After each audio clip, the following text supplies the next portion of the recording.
기업의 ESG 공시 의무화는 전 세계적 추세로 확산되고 있습니다. 유럽도 미국도 의무화를 추진하고 있습니다. 이로 인해 많은 국가와 기업들이 ESG 평가에 대한 관심이 증가하고 있습니다. ESG 공시 기업이 증가하면서 ESG 평가를 받는 기업 수도 늘어나고 있는 것도 같은 맥락이겠죠. ESG 평가는 환경, 사회, 지배구조의 다양한 요소의 성과 및 위험 관리를 종합하여 숫자나 등급으로 나타내 투자자들과 이해관계자들에게 유용한 정보를 제공하는 데 의의가 있습니다. ESG 공시는 공시 의무화라는 새로운 흐름과 함께 GRI와 IFRS 공시 기준이 어떻게 반영될지 주의가 필요할 텐데요. 두 기준을 모두 적용할 수도 있겠고요. 기업 의사결정에 따라 한 가지 기준을 적용할 수도 있겠습니다. 오늘 이 시간 ESG 평가와 공시에 대해 확실히 살펴보겠습니다.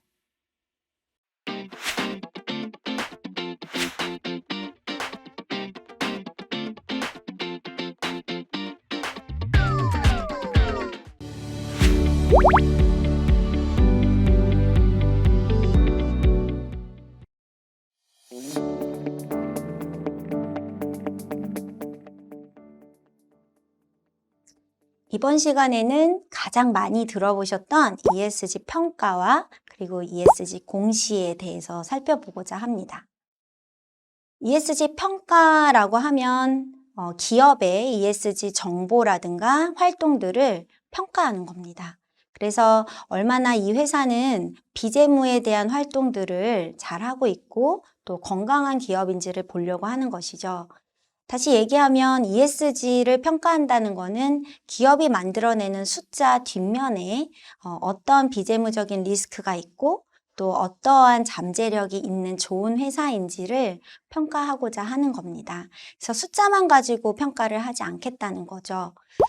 ESG 평가나 공시에 대해서는 어느 정도 미리 이해해 두시면 좋은 게 있는데요. ESG 공시에는 여러 가지 가이드라인이 있습니다. 사실 재무제표를 만들 때는 재무제표를 만들어내는 기준들이 있는데 아직 ESG 쪽은 그런 부분들에 대한 통일된 기준이 없습니다. 마련되고 있는 거죠. 그래서 ESG 공시 가이드라인은 유럽에서 만들어지고 있는 부분도 있고요. 미국에서 만들어지는 부분도 있습니다. 그리고 한국의 산업부는 또 우리나라 중소중견들이 헷갈림 없이 잘 이런 것들을 잘 시작할 수 있도록 또 한국의 KESG 가이드라인이라고 해서 첫 단추를 잘 끼실 수 있도록 가이드라인을 또 만들고 있습니다. 그러면 이 ESG 공시 가이드라인에 따라서 ESG의 경영 활동들을 공개하고 또 보고서를 내고 홈페이지나 여러 다양한 것들을 통해서 공시하게 됩니다. 그러면 이 공시한 것들을 가지고 ESG의 평가를 받게 되는데요. 사실 ESG 평가는 두 가지 종류가 있습니다. 저희가 만들어 놓은, 우리 기업이 만들어 놓은 공시를 가지고 외부에서 평가 기관들이 그 기준에 맞춰서 평가하는 게 하나 있고요. 또는 우리는 평가를 받겠습니다 라고 해서 그 평가를 받는 아이디를 받고 들어가서 답을 쓰는, 그러니까 답안지를 작성하는 거죠. 우리는 그 질문에 맞춰서 우리 기업은 이렇게 합니다라고 답안지를 작성해서 평가를 받는 두 가지 유형도 있습니다. 어찌됐건 기업이 ESG 평가를 받기 위해서는 ESG 경영 활동에 대한 부족한 점과 잘하는 점, 그리고 앞으로의 계획들, 그리고 평가 기준이나 공시 가이드라인에 따라서 그 ESG 경영 활동을 잘 관리하시는 것이 매우 중요할 것 같습니다. ESG 공시 가이드라인은 방금 설명드린 것처럼 KESG 지표, 또 GRI 스탠다드라고 해서 유럽을 기반으로 글로벌 리포팅 이니셔티브, 글로벌에서 기업의 보고서를 쓰는 ESG 보고서를 쓰는 기준이라고 보시면 되겠고요. 이제 사스부 같은 경우에는 미국의 지속 가능 회계 기준을 기반으로 해서 나오고 있는 가이드라인입니다.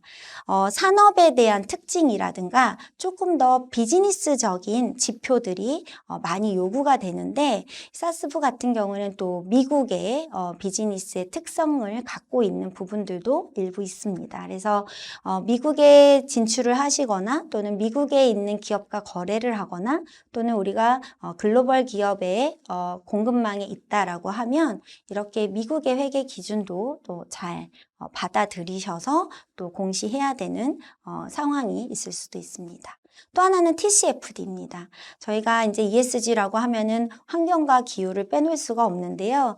이 공시라는 부분들에서 투자자들은 요구를 합니다. 기후가 변화하고 여러 가지 환경 이슈가 있을 때 이 기업은 도대체 비즈니스의 리스크는 뭐고 또 앞으로 펼쳐질 이렇게 기후 변화에 따라서 어떤 전략과 또 리스크 관리의 방안들을 갖고 있는지를 공시해라 라는 가이드라인이 TCFD입니다.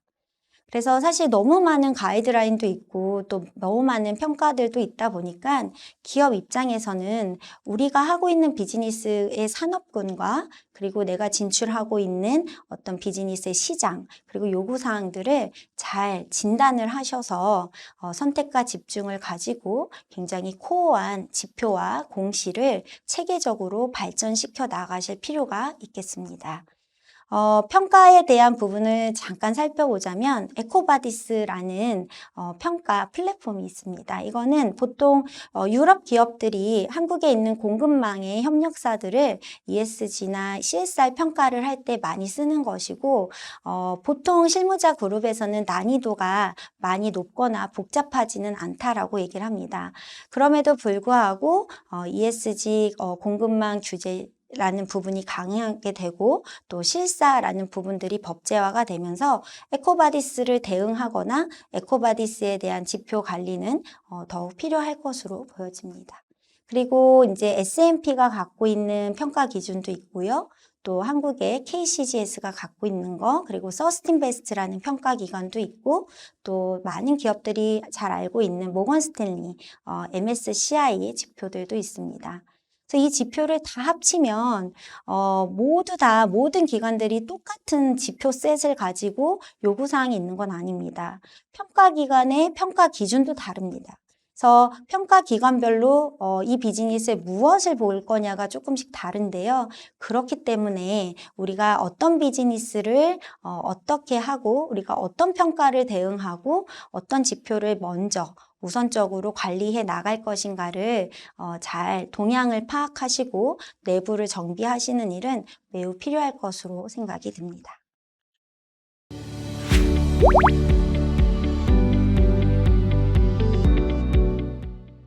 최근에 이제 공시와 평가에서 가장 핵심적인 화두가 무엇이냐라고 하면 이중 중요성 개념입니다.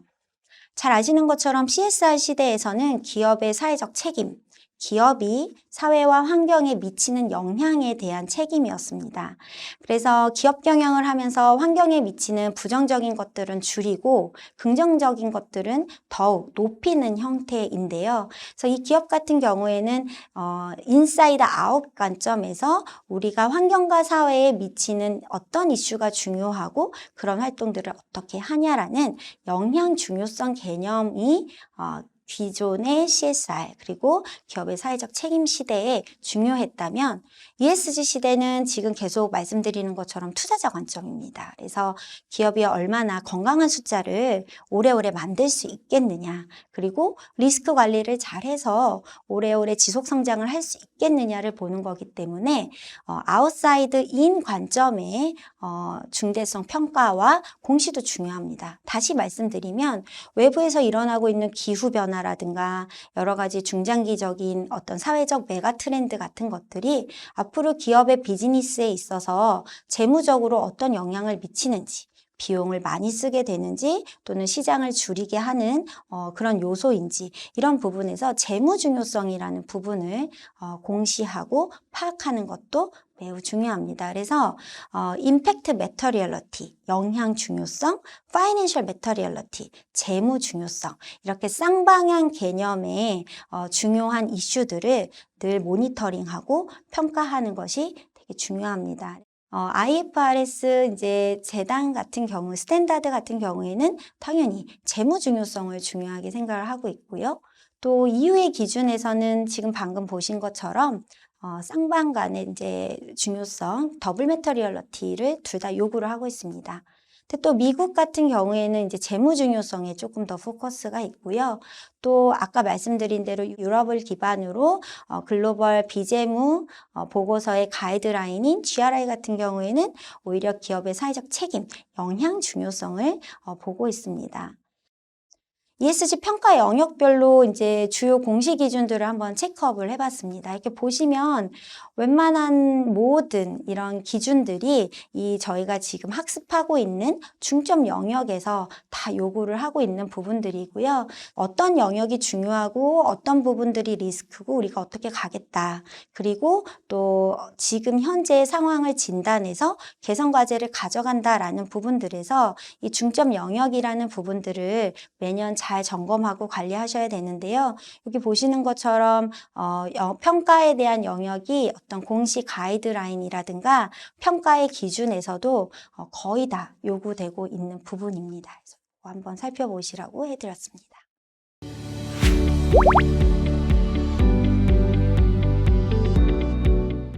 이제 앞으로 공시의 시대, 평가의 시대가 다가오면 노데이터, 노스코어가 더 중요하게 되는 것 같습니다. 노데이터, 노스코어는 데이터가 없으면 평가를 받을 수가 없는 건데요. 그럼 어떻게 기존에 있는 기업들은 ESG 경영 정보를 모아서 기준에 맞춰서 보고서를 쓰냐라는 것들이 좀 궁금하실 텐데요.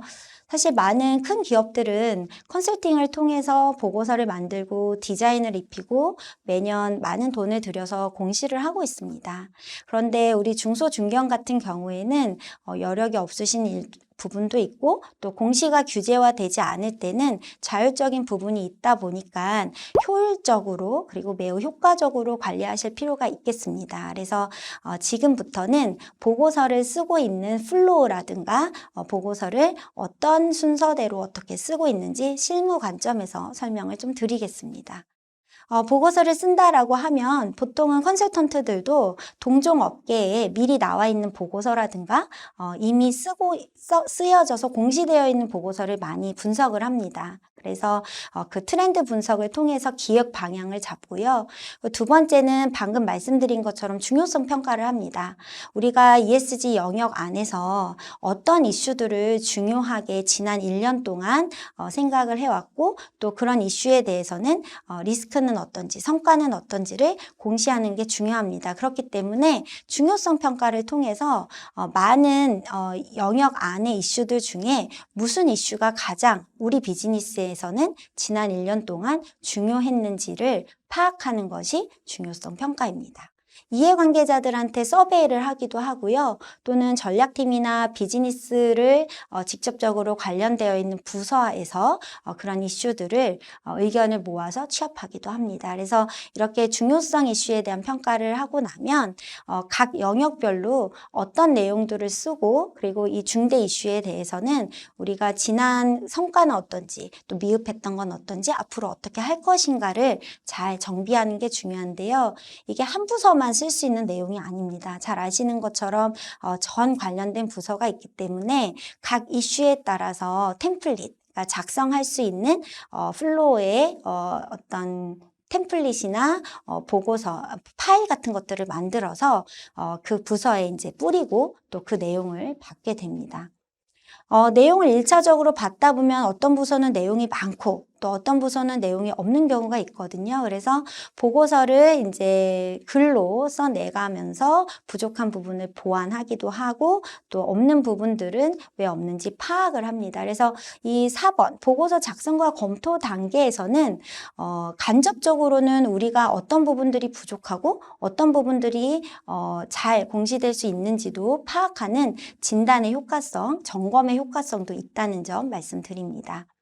그래서 이 보고서를 작성하고 또 그 기준들을 하게 되면요, 보통은 검증을 받습니다. 그래서 이 검증 기준이라는 것들이 있고, 검증사가 있는데, 보통 회계법인들도 하고, 많은 로컬의 인증원 이런 데서도 검증을 해주십니다. 그래서 이 검증을 받을 때는 이 데이터가 어디서 왔는지, 그리고 이 데이터의 공시가 허점은 없는지 잘못된 건 아닌지를 이제 체크를 하게 되고요. 그것들을 다 받으시면 이 보고서 뒤에 검증 보고서를 쓰게 됩니다. 그래서 보고서라는 것들을 굉장히 막 사진도 넣고 꾸미고 디자인도 많이 하긴 하는데요. 앞으로 이런 ESG 경영 공시가 되게 중요하게 되고 또 규제화가 되고 또 여러 가지 매체를 통해서 기업의 마케팅 커뮤니케이션이 활성화가 된다면 보고서 디자인을 많은 품을 들여서 멋지게 만드는 것보다는 보고서의 내용이라든가 이런 부분들을 매년 관리하시는 게 중요할 것 같습니다. 그런데 이 보고서 플로에는 이렇게 디자인을 기획하고 또 국문 디자인, 또 영문 디자인까지 만들어내는 플로우도 연결이 조금 되어 있습니다. 특히 외국과 거래를 하거나 또 외국의 그런 투자자들의 포트폴리오가 강한 경우에는 영문 보고서가 더 중요한 회사들도 있는데요. 일단은 국영문을 동시에 많이 내시기도 하고 국문 작업을 먼저 하기도 합니다. 보고서 기획을 하다 보면 보통은 한 7가지의 기획 요소들이 있습니다. 그래서 ESG 경영과 전체 방향성에 맞춰서 목차를 기획을 하고 그리고 지난 1년 동안 중대한 이슈뿐만 아니라 우리 회사가 ESG 경영에서 꼭 반드시 전략적으로 커뮤니케이션하고 공시해야 되는 스페셜 페이지를 기획하기도 합니다. 그리고 ESG에 대한 의사결정, 우리가 이런 이슈들을 어떤 거버넌스 하에서 의사결정하고 있는지에 대한 부분을 점점 명확하게 공시하고 있는 추세고요. 또 우리 비즈니스에 연결되어 있는 임직원이라든가 협력사 그리고 또 많은 리더들의 인터뷰를 넣으면서 이해관계자들과 투자자들에게 정말로 신뢰 있는 우리의 이야기를 담기도 합니다. 그 다음에 중요한 것이 ESG 팩트북입니다. 숫자와 비재물을 가지고 굉장히 효과적으로 공시를 하고 있는 형태를 갖고 있기 때문에 최근에는 ESG 관련된 지표나 데이터를 별도의 ESG 팩트북이라고 해서 IR 할 때도 활용을 하시고 별도의 챕터로 공시를 하고 계시게 됩니다. 그리고 이제 글로벌 이니셔티브가 만들어지고 있고 또 여러 가지 화두들이 되어 있을 때는 그런 부분들을 우리 기업이 반드시 잘 모니터링을 하고 있고 또 이런 것들을 연계해서 공시를 하고 있습니다라고 하기도 하는데요. 큰 기업일수록 예를 들면 GRI만 따르는 것이 아니라 사스부나 TCFD 여러 가지의 공시 가이드라인도 종합해서 반영하는 그런 부분들로 가는 것이 있습니다. 그리고 마지막으로 유관된 정책을 공시하는데요. 사실 어떻게 보면 방향성, 그리고 활동, 그다음에 성과 관리 이렇게 가고 있어서 아까 전에 ESG 팩트북을 만든 것처럼 ESG 팔러시북을 별도로 관리하고 팔러시와 방향성을 보여주는 것도 굉장히 보고서 기획 단계에서 필요한 요소로 보여집니다. 다음은 중요성 평가입니다. 그래서 앞에 설명드렸던 것처럼 우리 비즈니스에 관련된 이슈가 뭐가 중요한지를 보는 건데요. 여기 보시면 영향 중요성, 또 그리고 재무적으로 중요한 이슈들을 종합해서 판단을 해보는 겁니다. 아까 잠깐 설명드렸던 보고서 템플릿에 대한 부분입니다. 그래서 각 영역에 또 어떤 이슈들이 있고 그 이슈에 대해서는 어떤 부서가 무슨 내용을 넣어달라라는 데이터베이스 템플릿인데요. 사실 뭐 엑셀로 이렇게 일단은 정리를 하고 최근 트렌드는 내부의 인트라망이라든가 IT 플랫폼을 기반을 구축을 해서 이렇게 사람 손으로 엑셀로 하기보다는 전 부서가 숫자에 오류 없이 내용이 잘 정립될 수 있도록 IT 기반으로 정비를 하기도 합니다. 그래서 이렇게 엑셀로 정보관리 체계를 잡으시고 또 이렇게 데이터베이스 말고 이제 스토리텔링을 해야 되는 부분에서는 작성 부서와 그리고 그 작성 부서가 참고해야 되는 어떤 지표들 그리고 만약에 우리가 처음 작성을 한다 그러면 유사 동종 회사에 공시되어 있는 보고서의 페이지들이 옆에 보여지고 그거에 준해서 우리의 이야기를 작성해 보는 것을 각 부서에서 이제 수행하게 됩니다. 보고서가 작성이 되면은 이제 초안이 되고 그것들을 모으고 다시 한번 리뷰를 하고 또 다시 한번 파이널라이즈드 시키는 그런 작업들이 있습니다. ESG 보고서를 작성하는 부서는 사실 많은 팀들과 협업을 이루게 되고 많은 팀이 책임을 지고 만든 이 보고서에 대해서 취합을 하고 또 그것들을 종합적으로 컨트롤하는 기능을 갖고 있다라고 생각하시면 되겠습니다. 그리고 보고서 검증 대응인데요.